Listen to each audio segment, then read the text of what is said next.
Buenos días. Bueno, bienvenidos a la segunda jornada de los encuentros. Hoy, estas 3 primeras horas, va a estar dedicada al sector local y vamos ya sin más dilación, dado ya el tiempo que transcurrió, presentar al primer ponente, Enrique Benítez Palma.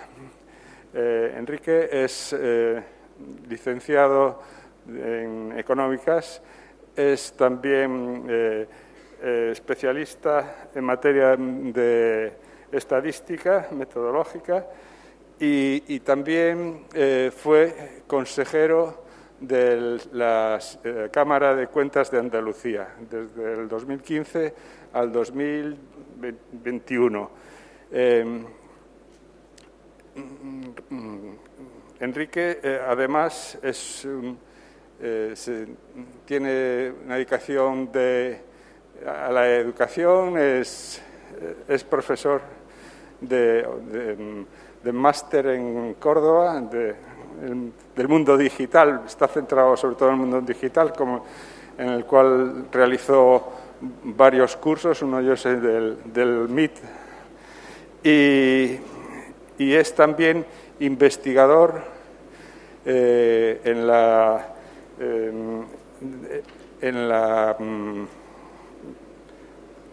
el Centro de Investigación de Ortega y Gasset. A su vez también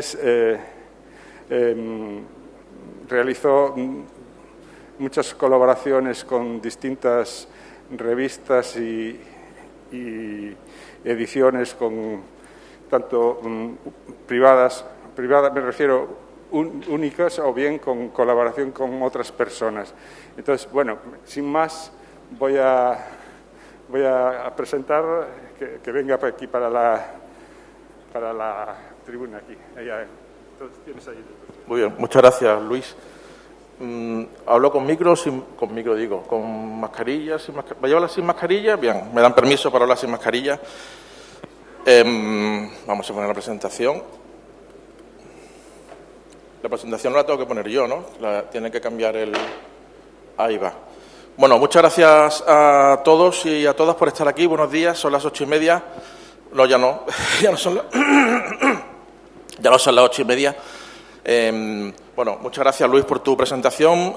Muy agradecido al Consejo de Cuentas de Galicia por invitarme a estos 14º encuentros técnicos de los OCEX. Dejé de ser consejero de la Cámara de Cuentas en febrero de 2021, pero bueno, lo tiene su corazoncito y después de 6 años de gran entrega y dedicación, perdonadme que lo diga, pero la gente de Andalucía sabe que ha sido así, pues he tenido el honor de recibir esta invitación que me ha hecho mucha ilusión porque me he encontrado aquí con mucha gente, con muchos viejos amigos.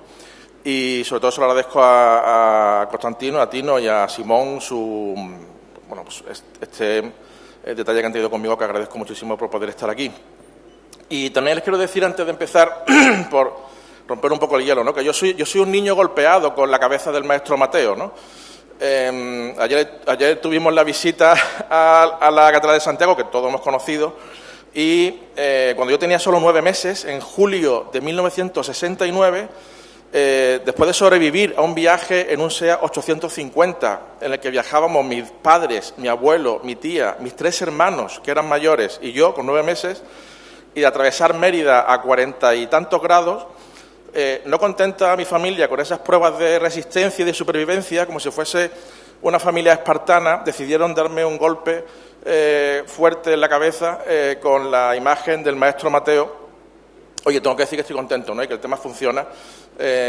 Mucha gente pensará que es superstición, pero doy fe de que la inteligencia pues me llegó y espero que haya sido por esa vía. No sé si fue por la genética de mis padres, que todo es posible. Bueno, vamos al lío. Yo quería hablar sobre el control externo y el uso de algoritmos en el sector local.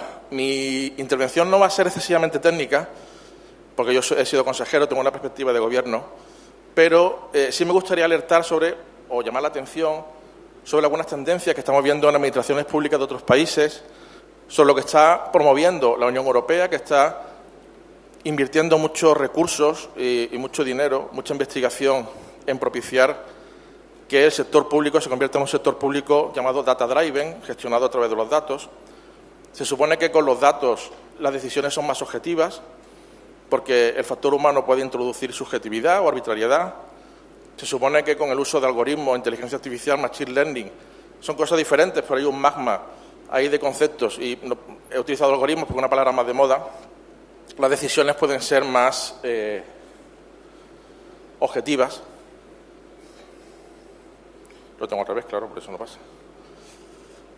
Y más eficientes, ¿no?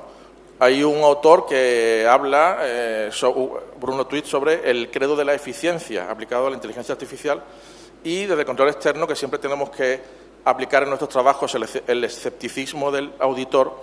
Tenemos que tener en cuenta qué problemas y qué sesgos, qué riesgos hay desde el punto de vista de la gestión pública de la aplicación indiscriminada o masiva de algoritmos para tomar decisiones de distribución de bienes públicos, sean los que sean, y por lo tanto forma parte de nuestro trabajo. El esquema que quiero utilizar, iré más rápido, bueno, ¿qué pasa con el uso de algoritmos para agilizar la gestión pública? Señalar algunos problemas detectados, mencionar algunos casos internacionales de uso en el sector local, sobre todo en el Reino Unido, que es un país que va muy por delante, con muchos problemas también, ahora lo veremos. ¿Qué está pasando en España? ¿Se están usando algoritmos en el sector local? Podemos intuir que todavía no, y algunas conclusiones e ideas para el debate. Primer ejemplo. Mira, esto es un informe del equivalente al Tribunal de Cuentas, la Cour des Comptes de Francia, ¿no? Y es un informe de octubre de 2017, que tiene que ver con la aplicación de algoritmos para lo que ellos llaman el post-bac y el acceso a la educación superior. Si habéis visto alguna película francesa de acceso a la universidad, las pruebas son muy complicadas, la gente se mata prácticamente por entrar en los centros de excelencia y hay una competitividad gigante. Entonces, bueno, ya en 2017, incluso antes, se utilizó un algoritmo para intentar dirigir. Hay gente que dice que al final tomar decisiones basadas en algoritmos significa someterte a la estadística, ¿no? Y el otro día estuve hablando con un estadístico y me decía que según cómo tú diseñas un árbol de valles, te puede resultar una conclusión u otra. Entonces, en Francia utilizaron un algoritmo para intentar dirigir a los alumnos en sus carreras hacia la educación superior. Y tuvo que intervenir el Tribunal de Cuentas francés para decir que, bueno, este sistema, que contenía dos algoritmos, bueno, pues tenía falta de transparencia y falló al cumplir con los propios códigos de educación, porque se produjeron unos sesgos que quedaron mucho más claros con el segundo ejemplo que voy a poner, que es mucho más conocido, que es el caso del Reino Unido, que tuvo mucha más repercusión. En el Reino Unido, con motivo de la pandemia, no se pudieron celebrar los exámenes equivalentes a nuestra selectividad, a nuestra EBAU, y entonces Ofqual, que es una oficina pública que tiene que ver con la educación, diseñó un algoritmo para directamente señalar a los alumnos cuál iba a ser algo así como su nota, ¿no? Estoy simplificando mucho. Entonces se hizo un análisis del algoritmo y se descubrieron dos cosas. La primera es que el algoritmo sobrepuntuaba a los alumnos que venían de buenos colegios o colegios de calidad y de zonas más ricas, ¿no? Más favorecidas. ¿Por qué? Porque en los buenos colegios había un menor ratio de alumnos por clase y porque tradicionalmente los algoritmos toman decisiones en función de la serie de datos históricas que se manejan. Alumnos de esos sectores sacaban mejores notas. Y, por el contrario, infrapuntuaba a alumnos que venían de otro tipo de liceos y de zonas más deprimidas, porque tradicionalmente las notas eran peores. En conclusión, un mal alumno de un buen instituto o de un buen distrito tenía una probabilidad de tener más puntos de los que podría haber sacado en un examen. Y al mismo tiempo, un buen alumno de un mal liceo tenía el sesgo de recibir menos notas de lo que podía haber sacado en un examen. Y esto, además, motivó un informe que luego vamos a ver que fue muy interesante. Y el tercer ejemplo, a ver si pillo la respiración, un segundito.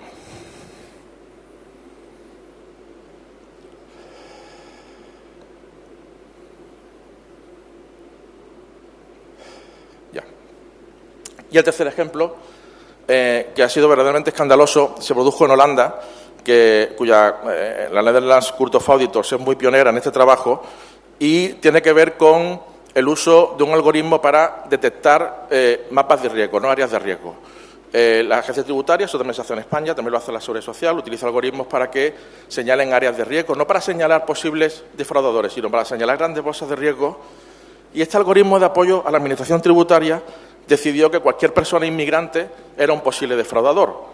Y hubo un gran drama nacional. Hubo miles de familias que tuvieron que abandonar Holanda porque se les exigía el pago de una serie de beneficios fiscales a los que habían tenido derecho porque el algoritmo señaló que habían defraudado sin pruebas, solo a partir de experiencias de datos históricos masivos. Hubo familias que se suicidaron por no poder devolver la deuda y en septiembre se ha conocido que hubo aproximadamente como 500 familias a las que incluso le retiraron la custodia de sus propios hijos. Esto es un ejemplo.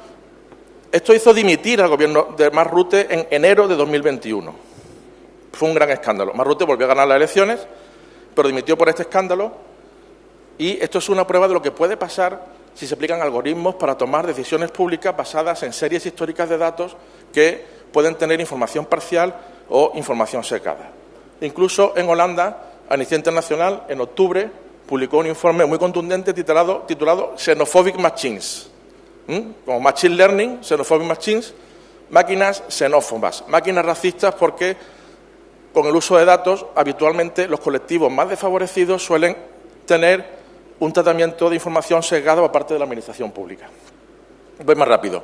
Esto es cultura general. Cuando hablamos de algoritmos hay que tener en cuenta el concepto FATEN, que ahí señaló Nuria Oliver de Alicante, Viro Antonio Mira, que está por aquí, mi gran amigo, y F de Fairness, justicia, A de autonomía, accountability, muy importante, T de trust, confianza y de transparencia, E de educación, beneficence, que es hacer el bien más que beneficencia, y N de no maleficence, es decir, de no hacer el mal. Y cuando se habla de algoritmo en términos genéricos, se habla del concepto de FATEN. Y el gran debate que ahora mismo en Europa es ética o regulación. Todas las grandes compañías multinacionales dicen ética, yo me autorregulo, pero lo que sabemos es que Google ha despedido a su grupo de investigación ética, que las grandes multinacionales subvencionan a todos los grandes centros de investigación sobre ética y algoritmos. Por ejemplo, el Oxford Internet Institute está muy financiado por Google y por Facebook, y yo personalmente soy más partidario de la regulación, que veremos si llega de verdad con la Artificial Intelligence Act de la Unión Europea. Resumen, ¿qué problemas podemos tener con la aplicación de algoritmos por la gestión pública? Problemas de los datos, datos desestructurados, datos que no están completos, datos sesgados. Aprovecho para hacer un comentario de cultura general. Cuando escuchamos la expresión data is the new oil, los datos son el nuevo petróleo, no se quiere decir que los nuevos multimillonarios son de empresas de la sociedad de la información. Esto es una expresión que acuñó Clive Humby, que era un publicista en el año 2006, y lo que quería decir es que los datos, para que de verdad nos aporten valor, tienen que estar tratados. Tenemos que tener datos limpios y datos estructurados. Igual que el petróleo solo es valioso si se refina y te permite tener gasolina, parafina, todos esos productos derivados del petróleo. El petróleo en bruto no sirve para nada. Los datos en bruto no sirven para nada. Hay que estructurarlos. Estoy viendo a Pedro Alcántara, que sabe de lo que estoy hablando, y tenemos que disponer de datos limpios que efectivamente nos permitan tomar buenas decisiones. Problema de los sesgos de discriminación. Hay muchos estudios sobre esto ahora mismo. Problema de la explicabilidad, legitimidad, muy importante en el ámbito público. El derecho administrativo tiene que tomar decisiones que la gente sea capaz de entender, que haya una motivación y que haya una posibilidad, por supuesto, de apelación e impugnación. No se puede tomar una decisión con un algoritmo de black box sin que las personas a las que afecta puedan entender qué ha llevado a tomar esa decisión, y ahora lo veremos un poquito más adelante. ¿Qué ha pasado en Inglaterra? Voy muy rápido. Voy fatal de tiempo ya lo sé. Este es un informe de Big Brother Watch, que es muy reciente también, y mirad el título, Poverty Panopticon. Es decir, se está utilizando el panóptico, la expresión de Hobbes, no para mejorar la gestión pública, sino para vigilar a las personas que siempre son las sospechosas habituales, ¿no? La gente más desfavorecida, de las que disponemos de menos datos y en muchos casos de datos sesgados. Y esto es un ejemplo de la administración local del Reino Unido. Se han utilizado algoritmos hicieron un estudio para 400 councils y boroughs del Reino Unido y, atención, asignar en secreto puntuaciones de riesgo de fraude a 540.000 personas antes de poder acceder a la ayuda de vivienda y subsidios municipales, sector local del Reino Unido. procesar los datos personales de 1,6 millones de personas, usuarios de viviendas sociales, para predecir retrasos en el pago de alquiler y predecir la probabilidad de que 250.000 de personas se quedaran sin hogar y tal. Cuando diseña todos estos perfiles de riesgo, resulta que a todas esas personas señaladas por el algoritmo, sin posibilidad de defenderse, si quieren acceder a un beneficio local que les corresponde, le haces una especie de interrogatorio, con lo cual está perjudicando sin motivación y sin posibilidad de defensa. Y esto ha pasado, es un caso real del sector local en el Reino Unido. En el Reino Unido están trabajando mucho, es un documento del Center for Data Ethics and Innovation, cómo revisar si hay sesgos en el uso de algoritmos, otro documento del Alan Turing Institute, todo esto no existe en España, hay que decirlo, cómo poder explicar decisiones basadas en inteligencia artificial. Esto me encanta, yo hice metodología estadística por el CSIC después de terminar la carrera, han creado una Office for Statistics Regulation. Esto no tiene nada que ver con el INE, eso es otro organismo. Es una oficina pública para supervisar el uso de herramientas basadas en estadísticas, machine learning, algoritmos, en el sector público y en el sector privado. Una oficina de nueva creación exclusivamente para verificar que el uso de estadísticas para tomar decisiones se está haciendo adecuadamente bien. Y esto lo he comentado antes. El Ada Lovelace Institute, junto con la Office for Statistics Regulation, hicieron un informe sobre lo de Ofqual que hemos comentado antes, porque es necesario construir confianza pública en el uso de algoritmos, porque tú no puedes tecnificar la administración perdiendo la confianza de los ciudadanos porque no saben cómo se están tomando decisiones que afectan a su vida cotidiana. Los estudiantes del Reino Unido, hubo gente que pudo quedarse sin estudiar la carrera que podían haber hecho porque un algoritmo le asignó una nota peor que la que podían haber sacado en un examen presencial. Estamos hablando de decisiones que nos afectan, que afectan a los ciudadanos en su vida. No solo de subvenciones o ayudas, sino incluso que determinen por dónde vas. Y lo último, esto es de esta semana, el Reino Unido ha publicado también unos estándares para la transparencia de algoritmos. Esto es del lunes. En España, muy rápido, solo Barcelona tiene una estrategia de uso de algoritmos en la inteligencia artificial.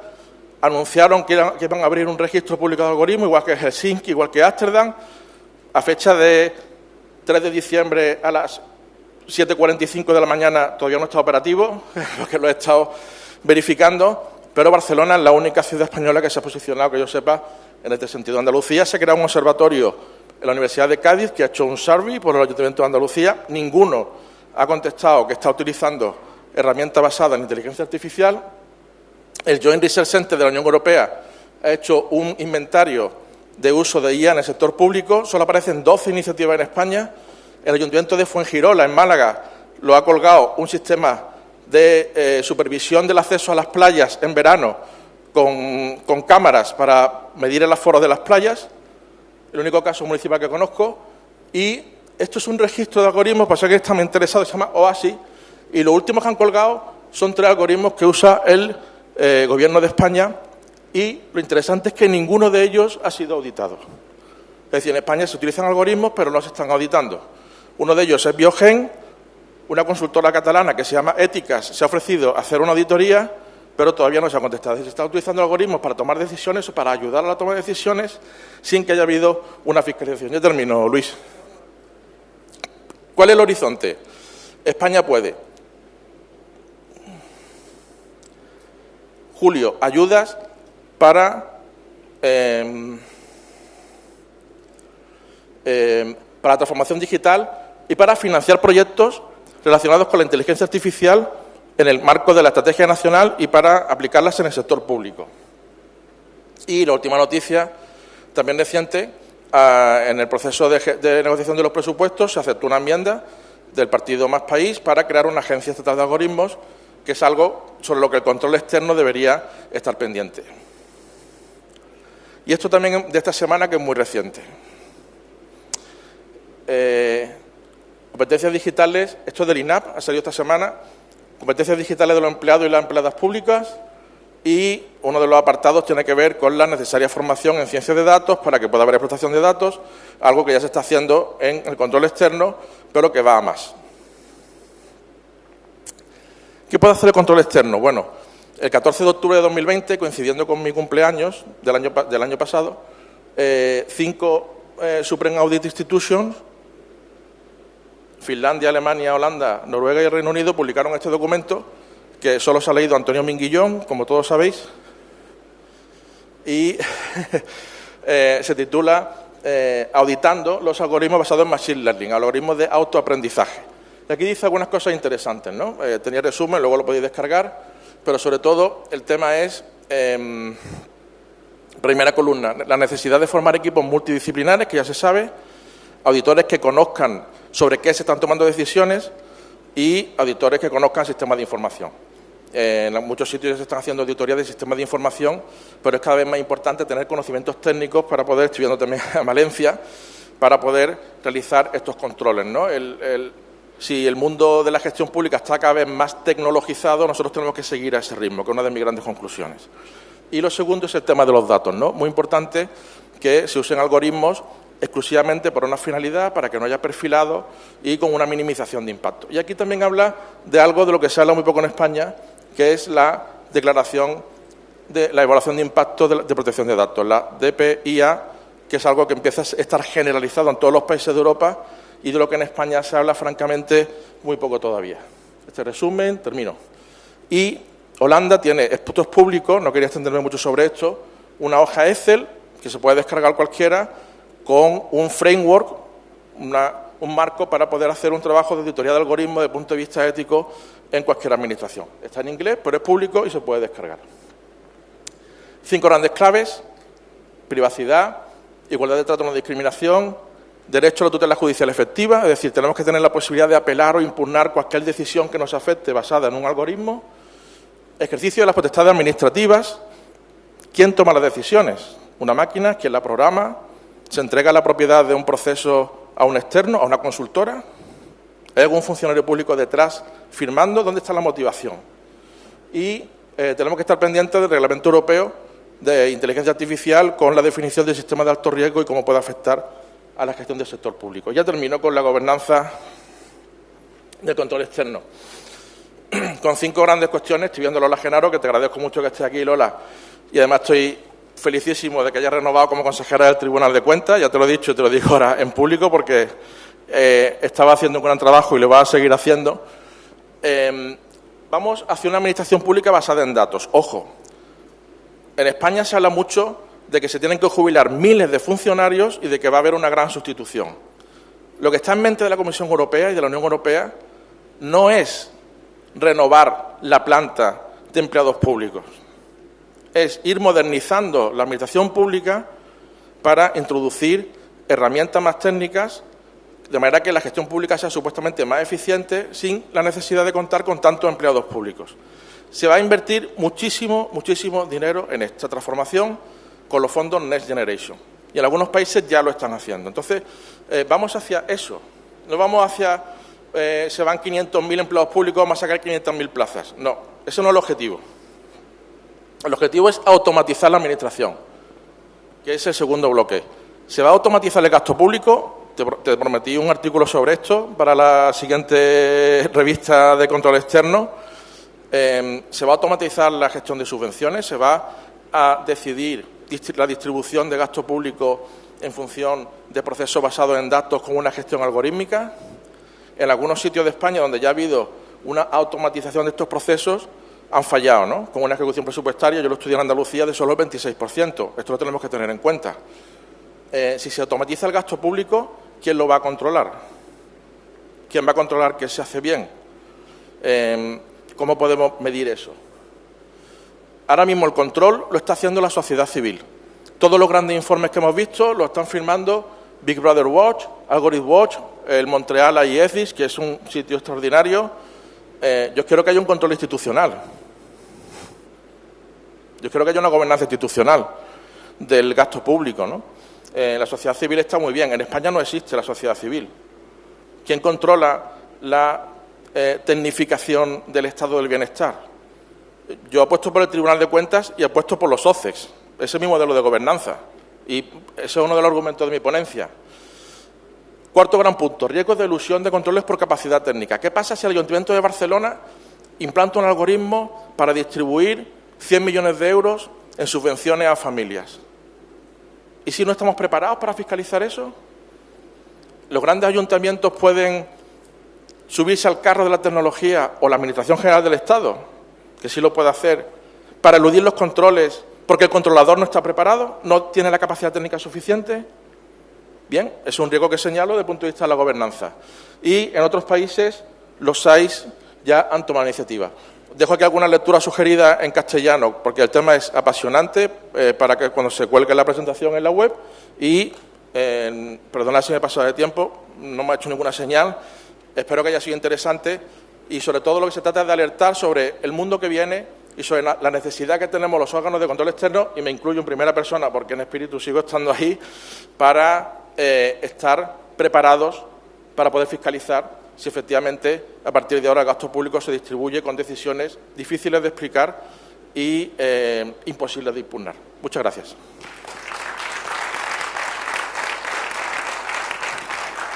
Gracias, Enrique.